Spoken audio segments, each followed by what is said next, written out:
Well, as I mentioned earlier, I was living in Scotland. I was going to school. I was studying architecture.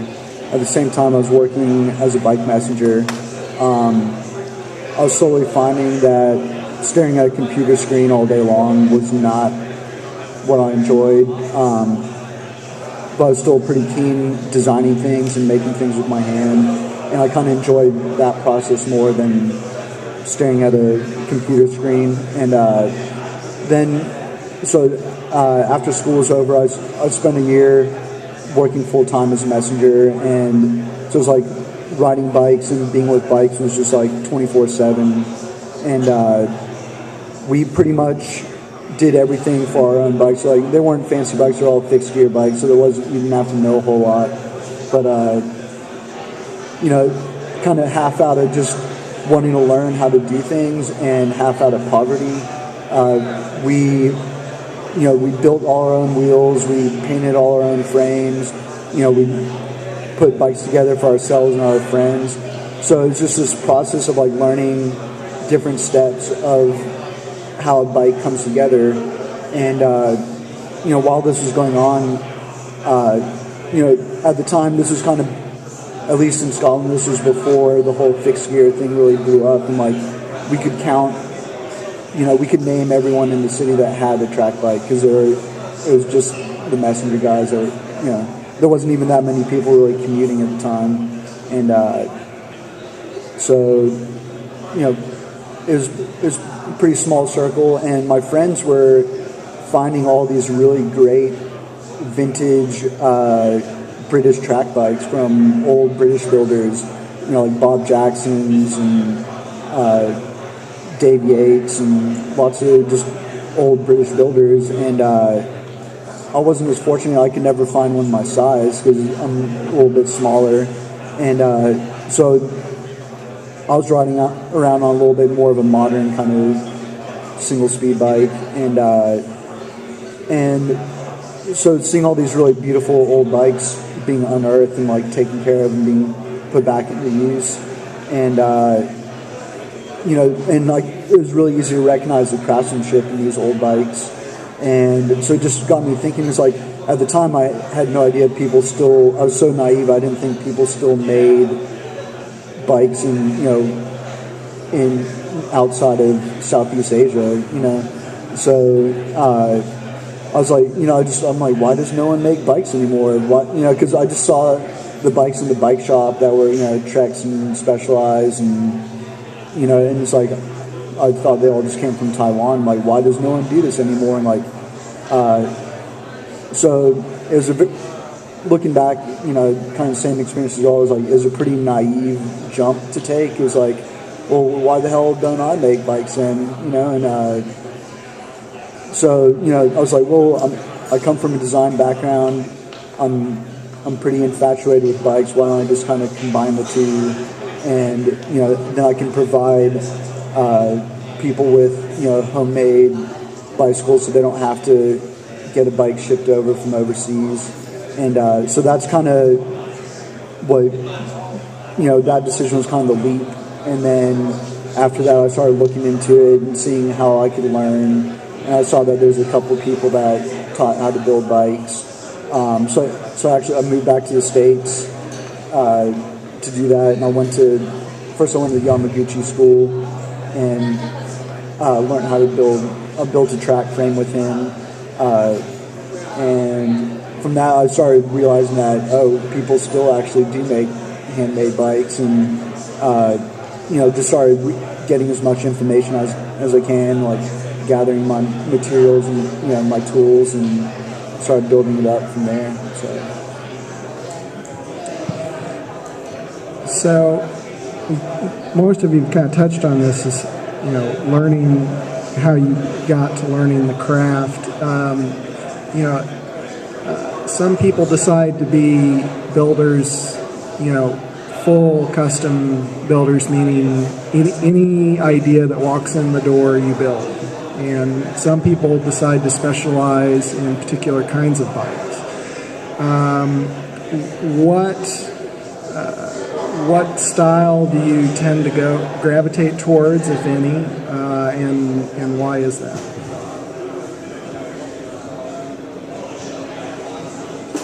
It's Tim here. Good question. Style, I guess I probably tend to be more of a roadie. Now, what all does that entail? That's probably, given that I grew up on doing the tours, the loaded tours, state park to state park. That's still in my blood. So I've tended to always ride on the road. Do I have a mountain bike? Yeah. Problem is I got to drive from my house to do that. So I've always liked where I could just walk into my garage, hop on the bike, and go. And so probably that's why I've tended to stay more on that. I also had a bunch of, because I had good friends, we'd get out in high school. We'd go for rides. We'd ride to one another's house, whether that was 70 miles to, near Purdue University from Indianapolis, or different things like that. We'd get out and do that, go camping for the weekend, ride to the state park. So that's probably always been it. So any variation of that, whether it's a loaded touring bike or a road bike, tends to be where I lean. But gotten into actually the transportation bike. I like those a little bit more, these utilitarian things. I'm not building a ton of those, but, well, that's a whole nother project, and I can talk about that later, Ukraine project, but that's probably what's driven me.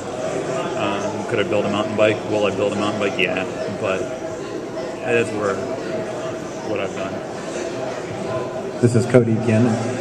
It goes back to a little bit of the naivety we were talking about when we first started. I think you get the dynamic of the three of us partners together, and we all gravitate towards slightly different genres of cycling, and so we don't want to wedge ourselves or our craft or even the community into thinking that one's better than the other, and so we're full custom builders. We'll do anything, and so we started from that vantage point. But two things kind of happen. Demand drives what we did, and not because we're pushing it, but because what people ask for, and that drives what we make. And then another part that I think is important, that as after doing this for a little bit, what we do well. So if somebody comes to us and they want something obscure, it's not that we would be against it, and it's not that we might we'd have a desire for it. But if we can't execute in the way that we think the customer really would be, completely happy, then we would probably pass along to another builder, such as you guys, because we want to be customer centric. And so, our jigs and our mitering and our design and our knowledge and what we ride and what we do and what we've done kind of gravitate towards, to answer the question, gravitate largely towards custom hardtail 29ers. I would say, 7 out of 10 bikes are that. We do a handful of road bikes. Recently, we've started moving into some full suspension stuff, and we've done some fixed gears and some kind of obscure bikes. But kind of our bread and butter, what a lot of people know us for, and what we like to do and what we ride, are hardtail 29ers. I think Tim said a word that kind of covers what I build, but I kind of have a different definition for it. He said utilitarian, and I would say if there's one word that summed up the bikes I build, it would be utilitarian, but not in necessarily the direct meaning of like a bike that you go to get your groceries on, or which I do build that kind of bike, but mainly I build so many different styles of bike. It's partly because I have a wide array of kind of interesting different kinds of bikes. I've raced track, I've raced cyclocross, I'm doing randoneering now.